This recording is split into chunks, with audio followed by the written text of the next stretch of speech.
Hello everybody. Today we're going to be making one of my favorites, my favorite comfort foods, salmon croquettes. This is the recipe that I grew up eating as a child. With one small change, we're making an adaptation to make it egg allergy friendly. So instead of a regular egg, we're going to be using an egg replacer. So I want to start first. It's going to take a hot skillet. So I'm going to go ahead and get my skillet ready while we're mixing all the ingredients. You can use either canola oil or vegetable oil. I'm just going to squirt a bit of that in the skillet and go ahead and turn that on so it can start heating up. There's lots of variations of salmon croquettes. Different families have their own recipes. This is a very simple recipe. So if you're just starting out with salmon croquettes, this would be a good one to start with. There's not a lot of ingredients. First and most importantly is the salmon. So I just used canned salmon. This is the large can. Now this is the kind that has bones and skin on. So first thing I did was I went ahead and drained the salmon juice into a bowl. You want to keep that. And then in another bowl, I got the salmon meat out and I had to pick through it and get all of the bones and skin out. That's very important. Even if you get the kind that says bone and skin free, I would still recommend digging through there and just making sure there was not any bones missed. So once you've got that, let me turn it this way so you guys can see all the ingredients over here. Once you've got your salmon with the meat and then the juice, you're going to want to take baking powder. Baking powder is just a half a teaspoon. And you'll mix that into the bowl with the juice. So half a teaspoon of that. Like I said, meanwhile, I've already got my oil heating up over here because again, I want a hot skillet. So I'm just going to mix that around to incorporate the juice and the baking soda.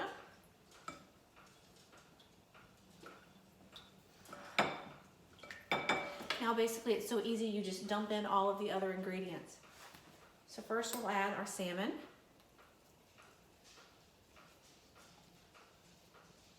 Give that a little stir.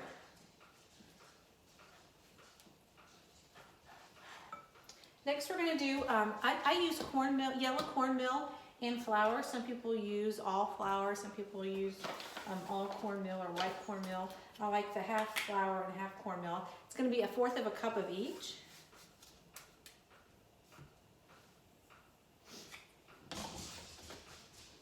I'm using wheat flour today, whole wheat, but you can use your white all-purpose, whatever your preference may be. Again, just 1/2 cup. And then this is optional. I like to add green onions to mine. I've already chopped them up. It gives it a little bit of color, a little bite to it. I'm going to stir this around first. I see that. And also you can add, or I recommend adding just a little bit of black pepper.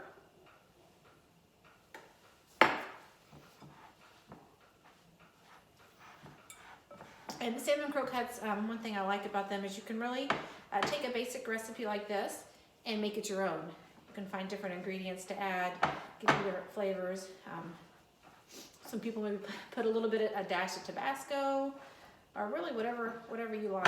So once you've got that mixed pretty well, go ahead and add your green onions.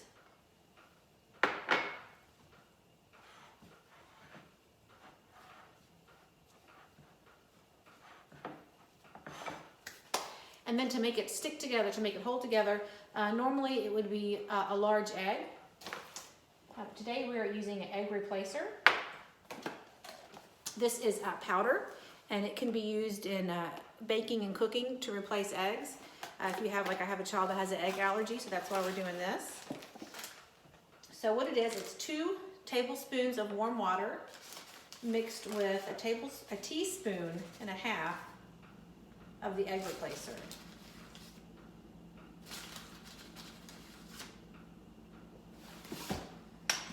And this will help bind the mixture together. Just give it a good stir. The powder dissolve. So this is not something, for instance, that you would use to make scrambled eggs. This is purely for use in recipes. Okay, now pour it in. and give a good mix. See, the pan is heating up over there.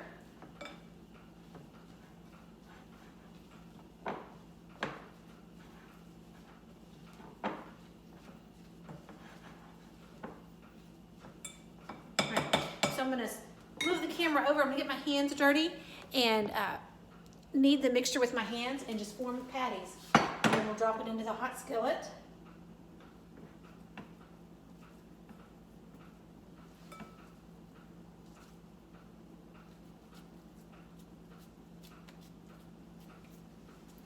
I like medium size like this.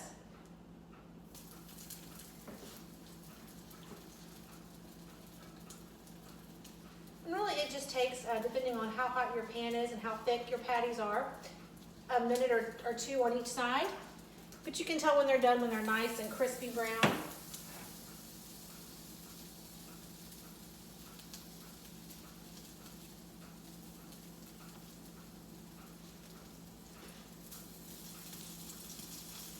So nice when you have recipes like this that you can pass down to your children, or that you can make and reminds you of when you were a child, something your mom or your grandmother made.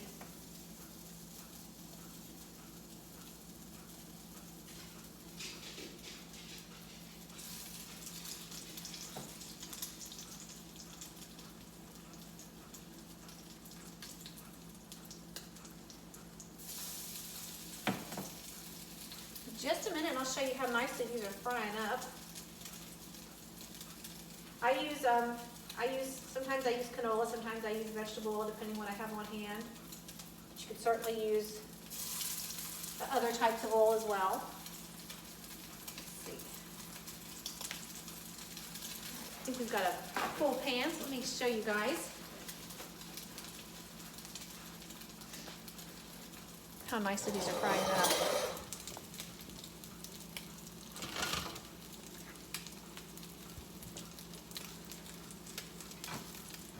So you want the oil hot enough to sizzle,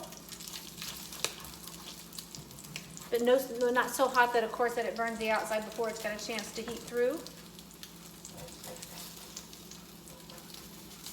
I'm a fan of the cast iron, but any skillet will do. All right, we'll go ahead and start flipping them now. And you can see the egg replacer's done its job. They're holding together very nicely. When I first found out that my son had an egg and dairy allergy, I was a little, concerned what I was going to make him, he was going to eat.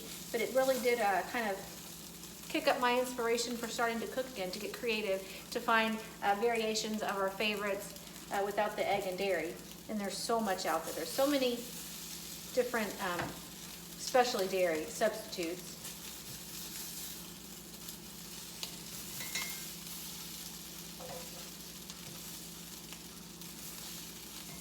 All right. And one thing I do find with this is you definitely have to be hands-on. Keep an eye on it and add, because it really does soak up the oil. And you don't want to burn. I like putting my oil in a little squeeze bottle like this. And then you could just add more as needed.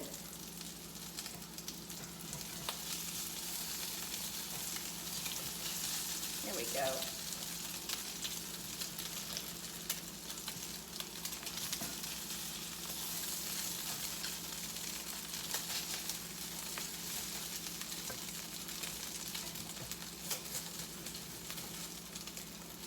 I'm gonna go ahead and start preparing to get these guys off. So what I do, I take just a couple paper towels, fold it up, put it on a plate. When you get them out, you're going to want to put them on top of paper towels to soak up some of the oil.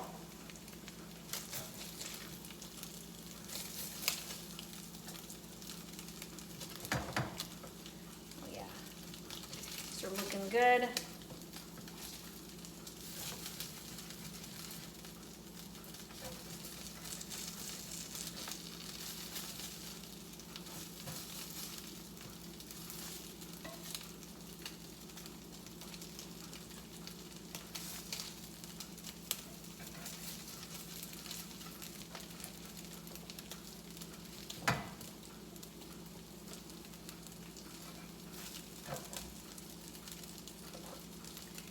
So I'm just about ready to come off, guys. I don't want to take them off too soon.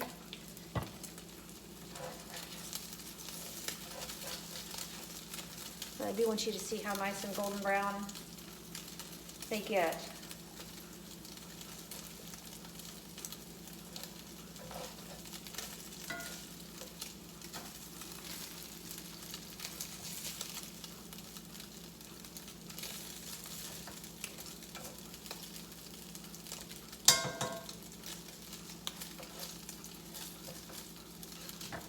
Okay, got a couple ready to pull off. Like I said, we're just going to put them here on our paper towel to start absorbing that grease. There you go, guys. So homemade salmon croquettes, just a few simple ingredients, fun and easy to make, easy to really add to and make your own. Thank you guys for joining me. I'm going to get the rest of these cooked up and then get to dinner. All right, thank you guys. Bye-bye.